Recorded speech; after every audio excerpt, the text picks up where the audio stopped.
The group stage of the 2024 Women's Africa Cup of Nations is over, but if I'm to ask you to give me your team, your best team of the group stage so far, which players will actually be in that team? Well, I've done mine, so let me tell you about it. I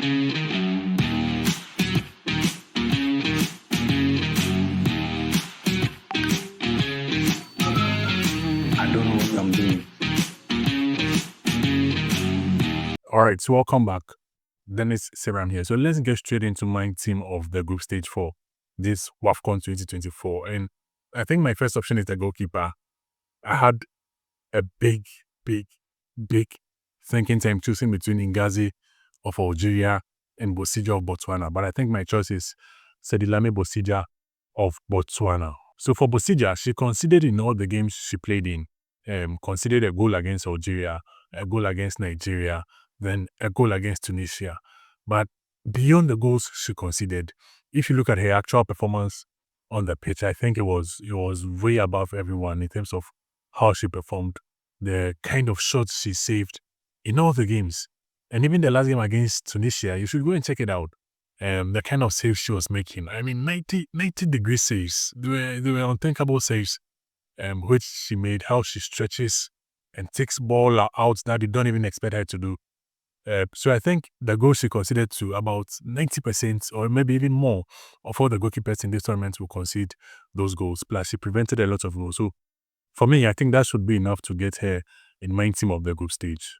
So we are now advancing to left back, and my left back role is Ashley Plumptre from Nigeria. So for Plumptre, I think she had the perfect left back role, especially in terms of attacking for Nigeria. On most occasions, when she went forward, she seemed to be unplayable when she advanced with the ball forward in terms of taking on players as a left back, creating chances. Her accurate crosses were inch perfect, created some very good chances, which Nigeria, if they were not always full, she could have had 1 or 2 assists in this WAFCON.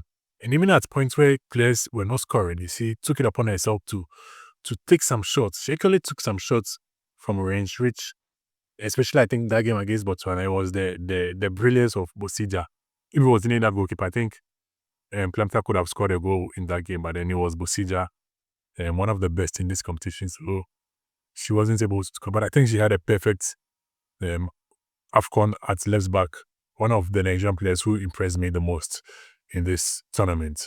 Then for right back, I go with Lebohang Ramalepe from South Africa. So I don't know, playing as the wing back, should I say wing back?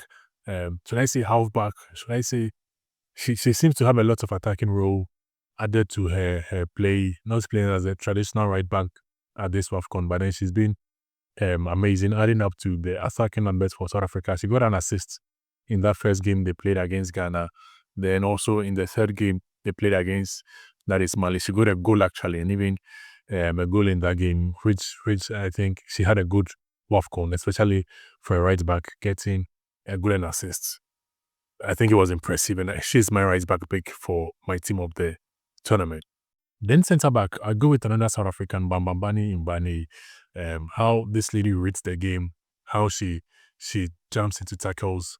It's so difficult to beat her on 1v1 situations because she's always knowing the best time to move in for a tackle and neutralizing opposition attacks literally almost all the time. I think it was brilliant.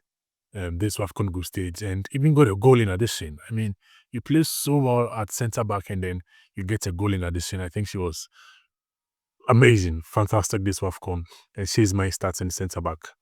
Then my other centre back could be Roselyne Kezami from, that is, Algeria. So in this WAFCON, Algeria were one of the teams alongside Nigeria who are yet to concede.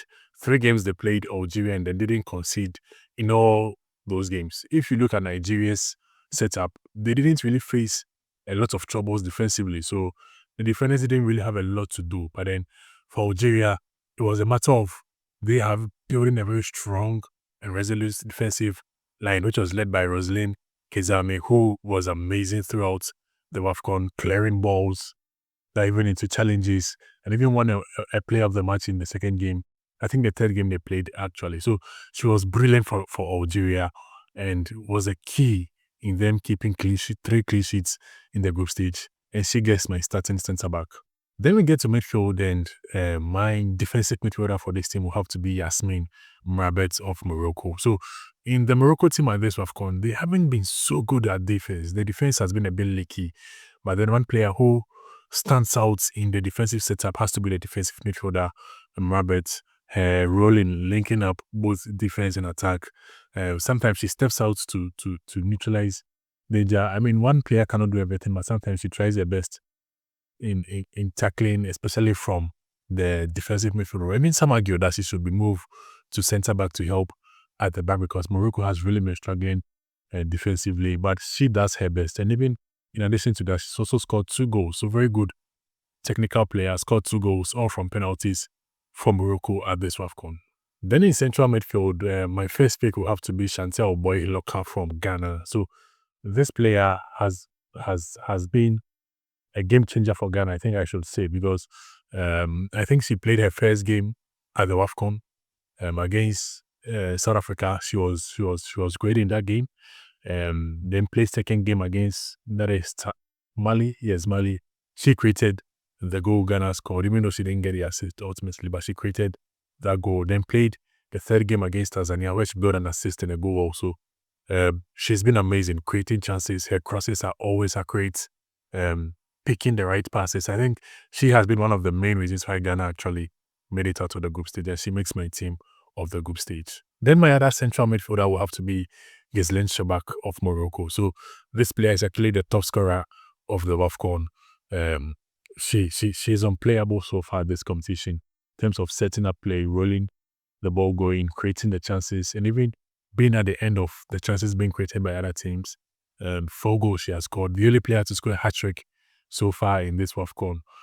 4 goals all in total, none from that is set pieces, penalties, and anything. But then, the first goal against Zambia, scored from outside the box, got a couple of goals inside the box, scored from how volleys. I mean, she's been amazing. One of the best players so far all tournaments. Then moving up front, so I have to start from left winger, which has to be Rachel Kundinazi from Zambia.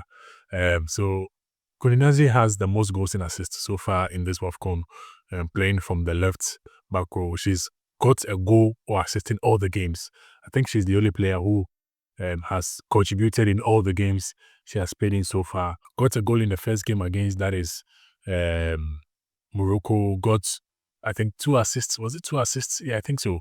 2 assists and a goal against, that is, Senegal, the second game, and even got a goal in that third game against DRC. So she actually brings the numbers to the game, and not only that, she adds contributively to the team in terms of creating chances also for her teammates. Then right winger will have to be Barbara Banda from Zambia, the main player leading Zambia's attack. Literally everything runs through her because she has the ability to pick the ball from the center line and either give a perfect pass to Rachel Kundinazi or another player making a run, or even take on players herself. So in this tournament, she's the top scorer for Zambia. 3 goals she has scored, 3rd top scorer all tournaments, and she has been amazing from that right wing. Then the centre forward will have to be Nguena Ndiaye, the classic number 9 from Senegal, the player who is having the best tournament so far, has scored 4 goals in this competition. The only player to score a brace in 2 games at this WAFCON. And what I really like about her is not only can she score goals, she has the ability to drag the ball forward, take up players. It's very rare to see strikers really have that ball playing skills, but then she has it, can take on a number of players. And it was even evident in the goal she scored against Zambia, where she took the ball on and even went past the goalkeeper before scoring. Classic number 9 for me, and she makes my team of the tournament. So that's my team of the tournament. But you can also let me know, is there anybody I missed? Let me know in the comment section who will be in your team of the tournament that I didn't name.